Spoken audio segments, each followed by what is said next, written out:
అటు చూస్తే తెలుగు తమ్ముళ్ళు, ఇటు చూస్తే జన సైనికులు, ఇంకొక వైపు బీజేపీ కార్యకర్తలు, ఎటు చూసినా జనమే జనం, ప్రభంజనం. ఇది చూసిన తర్వాత వైఎస్ఆర్ కాంగ్రెస్ పార్టీకి డిపాజిట్లు వస్తాయా తమ్ముళ్ళు అని అడుగుతున్నా. ఏమమ్మా ఆడబిడ్డలు డిపాజిట్లు వస్తాయని అడుగుతున్నా. పాపం ఇంకా దింపుడు గళ్లం ఆశ ఉంది జగన్మోహన్ రెడ్డికి. అందుకే జగన్మోహన్ రెడ్డి ఈరోజు శ్రీకాకుళంలో మీటింగ్ పెట్టాడు. క్వార్టర్ బాటిల్ ఇచ్చాడు, బిర్యానీ పాకెట్లు ఇచ్చాడు, 500 రూపాయలు ఇచ్చాడు. ఎంత ఇచ్చినా ఈ జోష్ వస్తుందా తమ్ముళ్ళు అని అడుగుతున్నా. అవునా కాదా? అవునంటే గట్టిగా చప్పట్లు కూడా చెప్పండి ప్రతి ఒక్కరు. సరే, కనుచూపు మేరల్లో కనపడుస్తా ఉంది. ఎక్కడో ఉన్నారు. సముద్రం దగ్గరికి పోయి చూస్తే ఎట్లయితే సముద్రం మనకు కనపడుస్తుందో, ఈ రోజు నెల్లిమర్లలో అదే దృశ్యాన్ని చూశారంటే నాకు చాలా సంతోషంగా ఉంది. మీ ఉత్సాహం ఇప్పుడే మాధవి గారు చెప్పినట్టు తప్పకుండా నెల్లిమర్ల దశ దిశ మార్చే పరిస్థితి వస్తుంది. చేసి చూపిస్తామని మరొక్కసారి హామీ ఇస్తున్నారు. నెల్లిమర్లకు వస్తానే 2021 జ్ఞాపకం వస్తుంది. నాకు జ్ఞాపకం ఉందా తమ్ముళ్ళు? మీ అందరికీ అడుగుతున్నా. రామతీర్థం, రాముడి తల నరికేసిన సందర్భం. నేను ఆ రోజు ఇక్కడికి వచ్చానా లేదా అని అడుగుతున్నా. దేశంలో అయోధ్యలో రామాలయం కడితే ఇక్కడికి వచ్చే కొందికి సైకో జగన్ రామతీర్థంలో రాముడి తల తీసే పరిస్థితికి వచ్చాడు.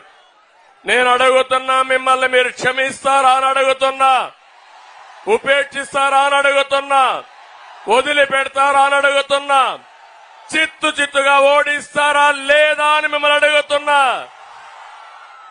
అంతేకాదు 160 దేవాలయాలపై దాడులు చేసే పరిస్థితికి వచ్చారు. విధ్వంసాలు జరిగాయి, విగ్రహాలు ధ్వంసం చేశారు, అర్చకులపై దాడి చేశారు. ఎప్పుడు కూడా తెలుగుదేశం పార్టీ హయాంలో ఎక్కడ కూడా ప్రార్థనాలయాలపైన దాడి జరగలేదు. అలాంటి దుర్మార్గం జరిగింది. దీన్ని నేను చాలా తీవ్రంగా ఖండిస్తున్నానని చెప్పి కూడా నేను మీకు తెలియజేస్తున్నా. ఇక్కడే పోలీసులున్నారు. ముఖ్యమంత్రిని ఒక్క మాట విమర్శిస్తే గోడలు దూకొచ్చి మనల్ని అరెస్ట్ చేస్తారు. దేవుడి తల తీసేస్తే వీరేమి మాట్లాడరు. కడాన నా మీద కేసులు పెడతారు. దానికి కూడా ఇది న్యాయమా తమ్ముళ్ళు అని అడుగుతున్నా. నా మీద ఉండే 22 కేసుల్లో అది కూడా ఒక కేసు. దేవుడికి అన్యాయం జరిగిందని నేను చెప్తే నా మీద కేసు పెట్టి బొక్కలు వేస్తారంటే అది ఇక్కడుండే పిచ్చి తుగ్లక్ పరిపాలన. ఈ తుగ్లక్ని కొనసాగిస్తారా అని మిమ్మల్ని అడుగుతున్నా. నేను అడుగుతున్నా, ఈ జిల్లాకి నిన్నటి నుంచి బస్సు యాత్రలో వస్తున్నాడు, ఉత్తరాంధ్రకు వచ్చాడు. నేను సవాలు విసురుతున్నా. సైకో జగన్ ఉత్తరాంధ్రకి ఒక ప్రాజెక్టు తెచ్చావా అని అడుగుతున్నా.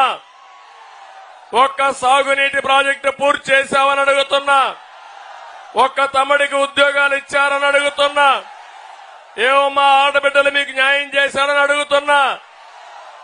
ఎవరికి న్యాయం చేయని వాడు ఇప్పుడు వచ్చి కోతలు కోసే పరిస్థితికి వచ్చాడు. ఇక్కడే మీరు చూడండి, నేను ఒకటే ఆలోచించాను ఆ రోజు. భోగాపురం ఎయిర్పోర్టు నేను పెట్టాలనుకుంటే విశాఖపట్నం, ఈస్ట్ గోదావరి జిల్లాలో మధ్యలో పెట్టేవాడిని. నాకు ఉత్తరాంధ్ర మీద ప్రేమ కాబట్టి భోగాపురంలో పెడితే ఇక్కడి నుంచి ఉత్తరాంధ్రకి గేట్వే అవుతుంది, పరిశ్రమలు వస్తాయి, మీకు ఉపాధి వస్తుందనే ఉద్దేశంతోనే ఆ రోజు భోగాపురం తీసుకొచ్చాం. నేను అడుగుతున్నా, ఈరోజు నేనుంటే ఈ పాటికి భోగాపురం వచ్చేదా లేదా తమ్ముళ్ళు అని అడుగుతున్నా. వచ్చిందా అని నేను అడుగుతున్నా. 2750 ఎకరాలతో నేను ఆ రోజు ల్యాండ్ అక్విజిషన్ చేశాను, ఫౌండేషన్ వేశాను. ఈ సైకో జగన్ ఎక్కడ